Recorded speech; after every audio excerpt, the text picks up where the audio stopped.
Assalamu alaikum wa rahmatullahi wa barakatuhu. Bandiraɓe sehilaɓe jangiyankoɓe, ɓe garti kadi e wallodirde. Hande noon jiɗɗon ko wadde refto ko janganoko, tawde Allah walli on kollama fatiha o ha gasi. Mbaɗen daniyen hande ɗum ɗo wiyete ko alif, ɗum ɗo wiyete ko jubriya, ɗum ɗo wiyete ko qaf toɓɓuɗo, ɗum ɗo wiyete ko shin toyɗo piccuɗo nani, ɗum ɗo wiyete ko jubru ba, ɗum ɗo wiyete ko kef aranani, ɗum ɗo wiyete ko ja tungu, lam nani, sinare nani, ɗum ɗo ko del, ɗum ɗo ko mim, ɗum ɗo ko ta jorɗo, ɗum ɗo ko ha mawɗo, juburna, ɗum ɗo ko sun indu, ɗum ɗo ko wow, saredu, ɗum ɗo ko ha tungu piccuɗo,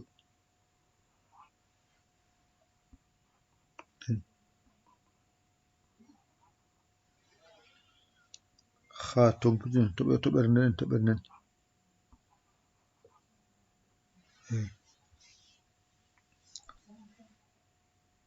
Ɗum ɗo ko zeyyin,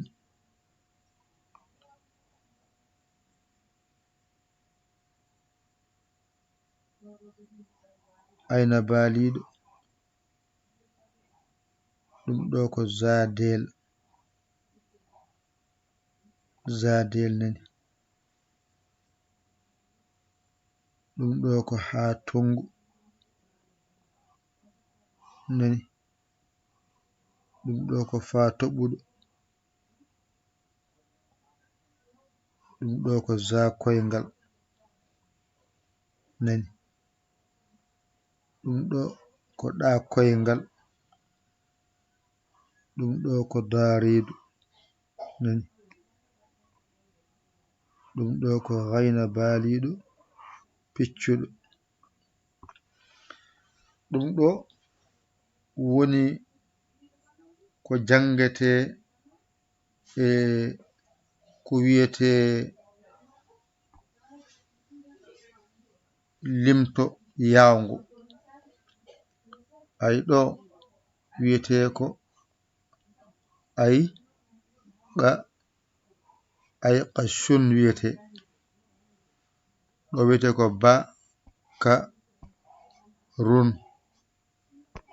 bakarun, ja la sun, jala sun, ɗo ko da ma tun, dama tun, ɗo ko ha na sun, hana sun, ɗo ko wa sa khun, wasa khun, za a zun, ɗo ko ha fa zun, ɗo ko ɗa da gun, ɗum ɗo jangirte abajada. Sawi ayqasun, ay sa ƴeewi ayqasuno ko alif fuɗɗori, bakaruno ko ba fuɗɗori, jalasun ko ja fuɗɗori, damatun ko del fuɗɗori, hanasun ko ha mawɗo fuɗɗori, wasakhun ko wo fuɗɗori za'azun ko zayyin fuɗɗori hafazun ko ha tongu fuɗɗori ɗaɗghun ko ɗa koyga fuɗɗori ɗum ɗo woni abajada. Abajada ma jawɗo ɗum ɗo so ɗiggi tan hankadi a wawi abajada no wiyete ayqashun bakarun jalasun damatun hanasun wasakhun za'azun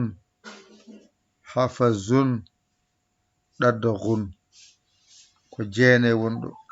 kañum tonganma limto qur'ana arab fof so rindi ko ɗo haaɗi dendagal ko windete ko ɗo yaltinte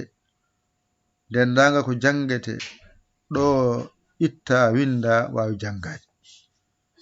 ɗo so ɗiggi tan a foftima on bange ngal ɗo ala ko ƴettagal aɗa jangina ngal jam jam